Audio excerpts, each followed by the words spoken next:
Hey guys, welcome back to my YouTube channel Study and Shine with Sachin, your best platform for knowledge. Hey guys, welcome to this class. हम बात कर चुके हैं linear equation in two variables के बारे में previous classes के अंदर, और हमने समझा था कि पेयर ऑफ लीनियर इक्वेशंस असल में दो लाइंस को डिनोट करता है और इन दो लाइंस के बीच में हम रिलेशंस फाइंड आउट करते हैं, चेक करते हैं कि वो लाइंस इंटरसेक्टिंग है, पैरेलल हैं या फिर कोइंसिडेंट है। हमने उनको वेरीफाई करने के लिए, कंफर्म करने के लिए कि वो लाइंस किस तरीके से हैं या वो इक्वेशंस जो हैं कैसी लाइंस को डिनोट करती हैं, हमने सबसे पहला तरीका निकाला था to compare the ratios of their coefficients को रेशियो हमने चेक किया था कि जो अगर हमारे पास इक्वेशंस होंगी a1x प्लस में b2 b1x b1y प्लस में c1 इज इक्वल्स टू 0, और अगर दूसरी इक्वेशन हमारे पास a2x प्लस b2y प्लस में c2, अगर ये दो इक्वेशंस हैं हमारे पास, दो लीनियर इक्वेशन हैं, इन टू वेरिएबल्स हैं, अगर ये इक्वेशन 1 और इक्वेशन 2 दो अलग अलग लाइंस को डिनोट करती है तो हम कैसे कंफर्म करेंगे। हम रेशियोज को कंपेयर करते थे कि a1 अपॉन में a2, b1 अपॉन में b2 और c1 अपॉन में c2, इन रेशियोज को हम कंपेयर करते थे और उसके बेसिस पे हम डिसाइड करते थे कि हमारे पास जो एक लाइंस हैं वो इंटरसेक्टिंग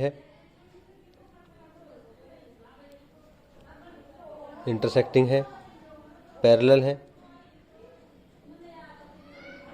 या फिर कोइंसिडेंट है। ठीक है, और उसके बेसिस पे हमने ये डिसाइड किया था ग्राफिकल मेथड से कि अगर इंटरसेक्टिंग हुई तो हमारे पास कितने सॉल्यूशन होंगे, ओनली वन सॉल्यूशन। पैरेलल होंगी तो हमारे पास इनफाइनाइट नंबर ऑफ सॉल्यूशंस होंगे, और अगर कोइंसिडेंट हुई तो हमारे पास अगर पैरेलल हुई तो हमारे पास नो सॉल्यूशंस, ज़ीरो सॉल्यूशन होंगे, और अगर कोइंसिडेंट हुई तो हमारे पास इनफाइनाइट नंबर ऑफ सॉल्यूशंस होंगे। ठीक है, ये हमने वेरीफाई कर लिया था लास्ट क्लास में। लेकिन क्या एक यही तरीका है?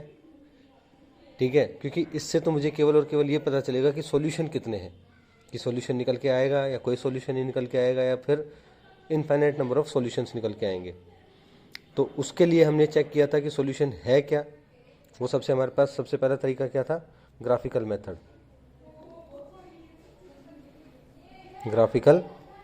था। ग्राफिकल मेथड जिसके हमने क्या किया था कि दोनों इक्वेशंस क्योंकि लाइन को डिनोट करती हैं तो दोनों इक्वेशंस के हमने लाइंस को ग्राफ पे प्रिपेयर किया था। उसके बाद हमने चेक किया था कि हमारे पास जो लाइंस हैं उनका सॉल्यूशन क्या है। ठीक है, अगर वो इंटरसेक्टिंग है तो उसका वो सॉल्यूशन जहाँ पे वो इंटरसेक्ट कर रही है वहीं पे एक्स कोऑर्डिनेट और वाई कोऑर्डिनेट उसके सॉल्यूशंस को हमें दिखाएंगे। लेकिन क्या एकमात्र यही तरीका है ग्राफिकल मेथड? क्योंकि अगर ये ग्राफिकल मेथड हमें यूटिलाइज करना हो तो हमें काफ़ी ज़्यादा टाइम लग जाता है, जिसकी वजह से हमें ग्राफ प्रिपेयर करना पड़ता है और उसके बाद हम सॉल्यूशंस को वेरीफाई करते हैं।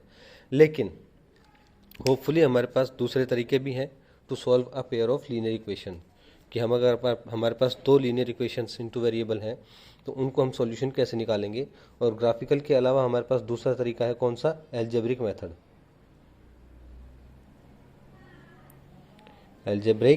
मेथड। अभी एल्जेब्रिक मेथड में हमारे पास जो सबसे पहले मेथड है वो है हमारे पास सब्स्टिट्यूशन मेथड। कौन सा? Substitution method.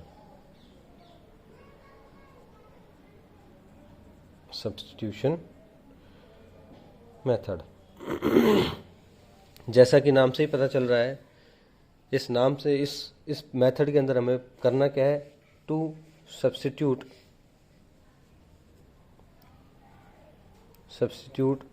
The value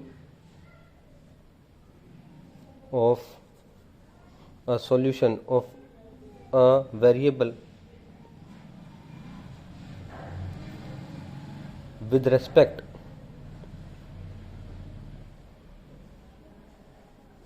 to another variable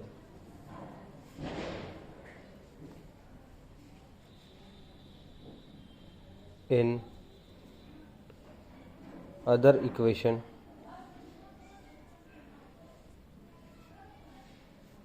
to find out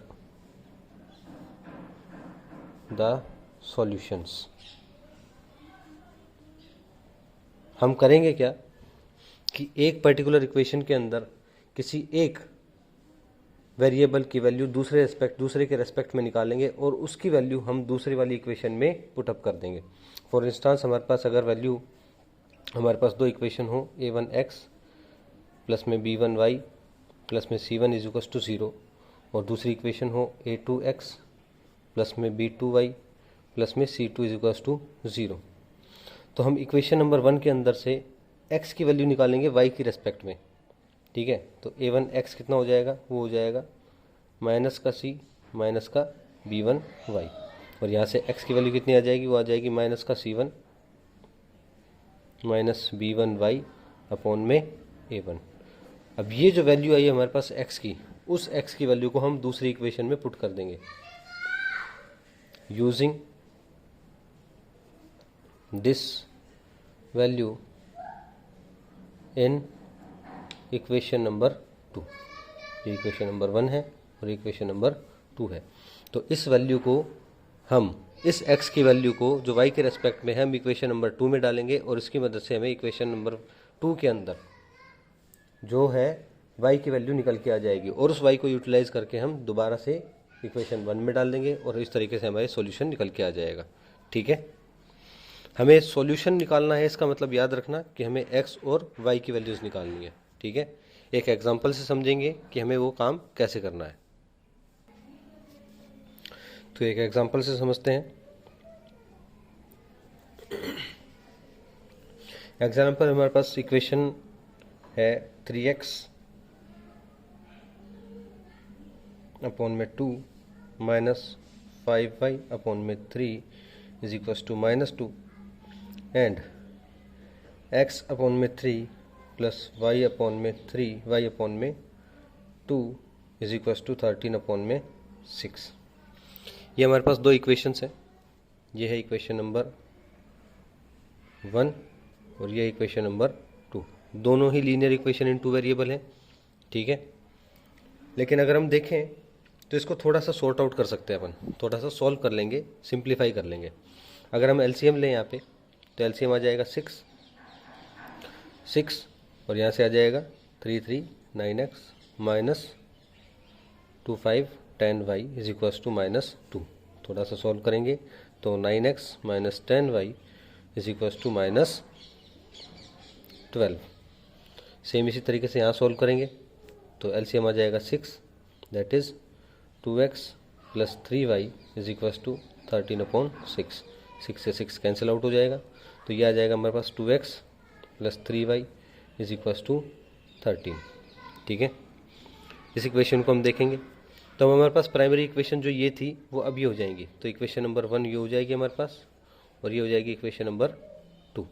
ठीक है, अब सब्स्टिट्यूशन मेथड की हेल्प से हम क्या देखेंगे कि हम इस पर्टिकुलर इक्वेशन के अंदर या फिर इस पर्टिकुलर इक्वेशन के अंदर x या y की वैल्यू सब्स्टिट्यूट कर लेंगे। मतलब एक तरीके से y की वैल्यू निकालेंगे x के पर्सपेक्टिव में, या फिर x की वैल्यू निकालेंगे y के पर्सपेक्टिव में। तो इस इक्वेशन में हम वैल्यू निकालेंगे। यहाँ से हम देखें तो क्या मैं 2x को फिर 13 माइनस 3y लिख सकता हूँ? बिल्कुल। तो यहाँ से हमारे पास आ जाएगा x is equal to 13 minus 3y upon में 2। ये आ जाएगी हमारे पास, मान लेते हैं इक्वेशन नंबर 3।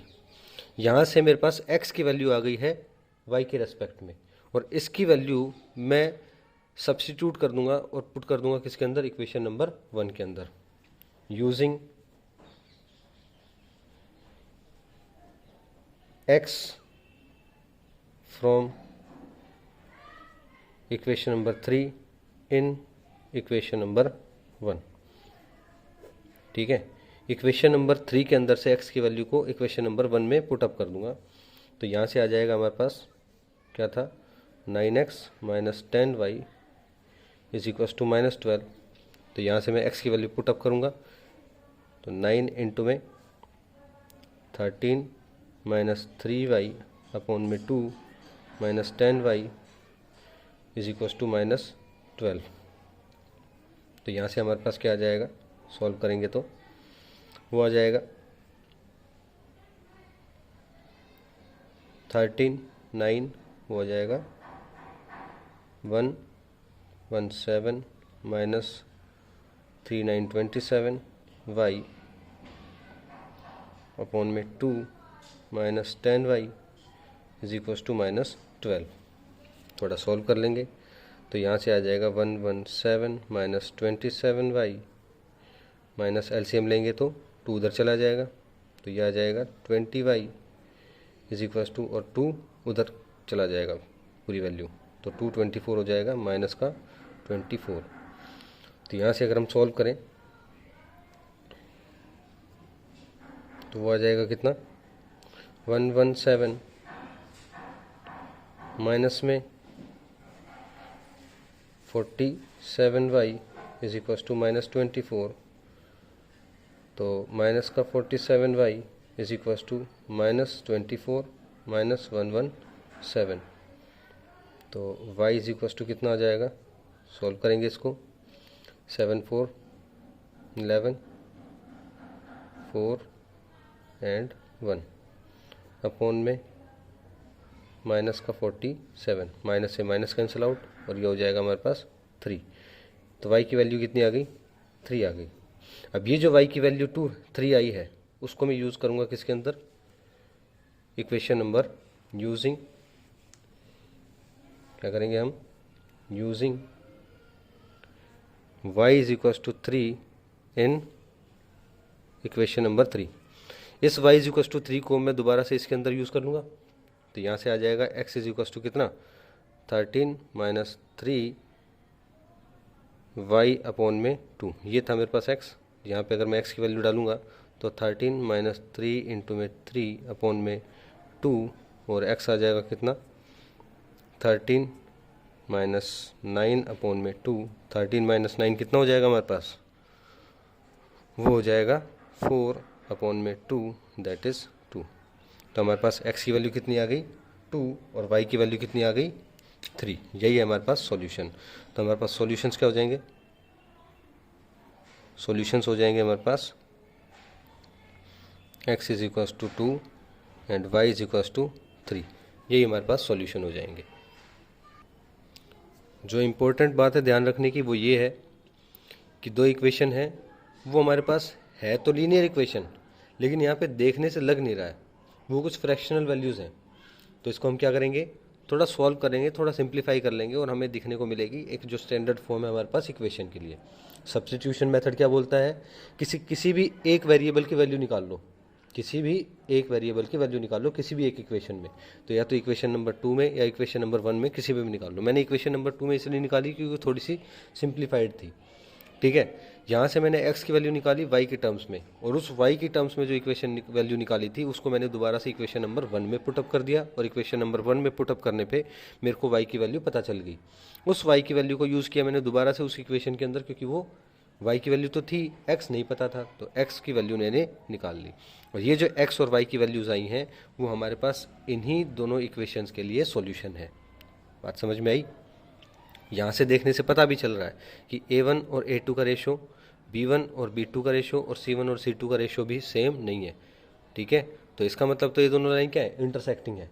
इंटरसेक्टिंग है तो सॉल्यूशन कितना आना चाहिए, केवल और केवल 1, और हम देखेंगे कि सॉल्यूशन केवल और केवल कितना आ रहा है, 1 आ रहा है, जो कि क्या है 2 और 3, ठीक है। तो ये था हमारे पास सब्स्टिट्यूशन मेथड। आई होप आप लोगों को समझ में आया होगा। इससे रिलेटेड और क्वेश्चन है हमारे पास, वो आप देखिए। अगर कोई प्रॉब्लम है तो आप कमेंट कर सकते हैं, ठीक है। एंड अगर आपने अभी तक चैनल को सब्सक्राइब नहीं किया है तो प्लीज़ चैनल सब्सक्राइब कीजिए, बेल आइकन को क्लिक कर लीजिए और वीडियो को लाइक कीजिए, अपने फ्रेंड्स के साथ शेयर कीजिए। Thank you.